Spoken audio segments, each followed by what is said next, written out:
ತಮ್ಮೆಲ್ಲರಿಗೆ ಈ ಪತ್ರಿಕಾಗೋಷ್ಠಿ ಮುಖಾಂತರ ತಿಳಿಪಡಿಸೋದು ಏನಂದರೆ, ನಾಳೆ ದಿನಾಂಕ 3 ಮಂಗಳವಾರ 2026ರಂದು ಸಾಯಂಕಾಲ 4:30 ಗಂಟೆಗೆ ಮದೀನಾ ಶಾದಿ ಮಹಲ್ನಲ್ಲಿ SRK ಪ್ರತಿಷ್ಠಾನ ವತಿಯಿಂದ ಪ್ರತಿ ವರ್ಷದಂತೆ ಕಳೆದ ಹಲವಾರು ವರ್ಷಗಳಿಂದ ತಾವೆಲ್ಲರೂ ಸಾಕ್ಷಿಯಾಗಿದ್ದೀರಿ. ರಂಜಾನ್ ತಿಂಗಳ ಅಲ್ಪಸಂಖ್ಯಾತ ಮುಸ್ಲಿಂ ಬಾಂಧವರಿಗೋಸ್ಕರ ಇಫ್ತಿಯಾರ್ ಕೂಟವನ್ನು ಏರ್ಪಡಿಸಲಾಗಿದೆ. ಸೌಹಾರ್ದ ಇಫ್ತಿಯಾರ್ ಕೂಟ ಎಲ್ಲ ಸಮಾಜ ಬಾಂಧವರು ಇದರಲ್ಲಿ ಭಾಗವಹಿಸಲಿದ್ದಾರೆ. ಈ ಒಂದು ಇಫ್ತಿಯಾರ್ ಕೂಟ ನಾಳೆ ಸಾಯಂಕಾಲ 4 ಗಂಟೆಗೆ ಕಾರ್ಯಕ್ರಮ ನಡೀತಾ ಇದೆ. ಈ ಕಾರ್ಯಕ್ರಮದ ದಿವ್ಯ ಸಾನ್ನಿಧ್ಯವನ್ನು ಪೂಜ್ಯ ಶ್ರೀ ಗುರು ಮಹಾಂತ ಸ್ವಾಮಿಗಳು ಚಿತ್ತರ್ಗಿ ಸಂಸ್ಥಾನ ಮಠ ಇಲ್ಕಲ್ ಹಾಗೂ ಪೂಜ್ಯ ಶ್ರೀ ಹಜರತ್ ಸೈಯದ್ ಶಾ ಮುರ್ತಜಾ ಕಾದ್ರಿ, ಹುಸೇನಿಯುಲ್ ಕಾದ್ರಿ ಉಲ್ ಫೈಸಲ್ ಪಾಷಾ ಸಾಹೇಬರು ಆನಂದಸಾಗರ್ ಮತ್ತು ಇಲ್ಕಲ್.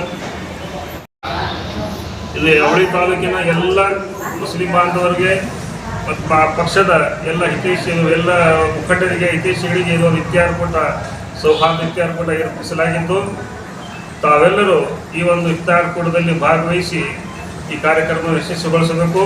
ಇದರ ಜೊತೆಗೆ ಕಳೆದ ವರ್ಷ ಮತ್ತು 10 ವರ್ಷದಿಂದ ಮತ್ತೊಂದು ಹೊಸ ಕಾರ್ಯಕ್ರಮ ಸಾಹೇಬರು ಹಮ್ಮಿಕೊಂಡಿದ್ದಾರೆ. ಅದೇನಪ್ಪ ಅಂತಂದರೆ, ಇಳಕಲ್ ಮತ್ತು ಹುನಗುಂದ ತಾಲೂಕಿನಲ್ಲಿ ಬರುವ ಎಲ್ಲ ಮಸೀದಿಗಳಲ್ಲಿ ಸರಿಸುಮಾರು 63 ಮಸೀದಿಗಳಲ್ಲಿ ಹಾಗೂ 2 ದರ್ಗಾಗಳಲ್ಲಿ ಪ್ರತ್ಯೇಕವಾಗಿ ಎಲ್ಲ ಮಸೀದಿಗಳಲ್ಲಿ ಇಫ್ತಿಯಾರ್ ಕೂಟವನ್ನು ಏರ್ಪಡಿಸ್ತಾ ಬಂದಿದ್ದಾರೆ ಅವರವರ ಅನುಕೂಲ ಪ್ರಕಾರ.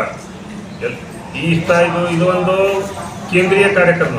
ಇದರ ಜೊತೆಗೆ ಪ್ರತ್ಯೇಕವಾಗಿ ಎಲ್ಲ ಮಸೀದಿಗಳಲ್ಲಿ, ತಾಲೂಕಿನ ಎಲ್ಲ ಮಸೀದಿಗಳಲ್ಲಿ ಪ್ರತ್ಯೇಕವಾಗಿ ಇಫ್ತಿಯಾರ್ ಕೂಟ ಏರ್ಪಡಿಸ್ತಾ ಬಂದಿದ್ದಾರೆ. ಅದು ಕೂಡ ಈ ವರ್ಷವೂ ಕೂಡ ಅದೇ ಮಾದರಿಯಲ್ಲಿ ಇಫ್ತಿಯಾರ್ ಕೂಟ ಏರ್ಪಡಿಸ್ತಾ ಇದ್ದಾರೆ. ಇದನ್ನು ಕೂಡ ತಾವು ಮುಖಾಂತರ ಎಲ್ಲ ಮಸೀದಿಯ ಚೇರ್ಮನ್ಗಳಿಗೆ, ಅದರ ಆಡಳಿತ ಮಂಡಳಿಯ ಸದಸ್ಯರಿಗೆ, ಅಲ್ಲಿ ಬರುವಂಥ ಎಲ್ಲ ಅಹಲೆ ಜಮಾತ್ ಅಂತೀವಿ ನಾವು, ಬರುವಂಥ ಎಲ್ಲ ಮುಸ್ಲಿಮಗಳಿಗೆ ಮುಖಾಂತರ ಆಹ್ವಾನ ಕೊಡ್ತಾ ಇದ್ದೀವಿ. ಎಲ್ಲರೂ ಈ ಒಂದು ಇಫ್ತಿಯಾರ್ ಕೂಟದಲ್ಲಿ ಭಾಗವಹಿಸಿ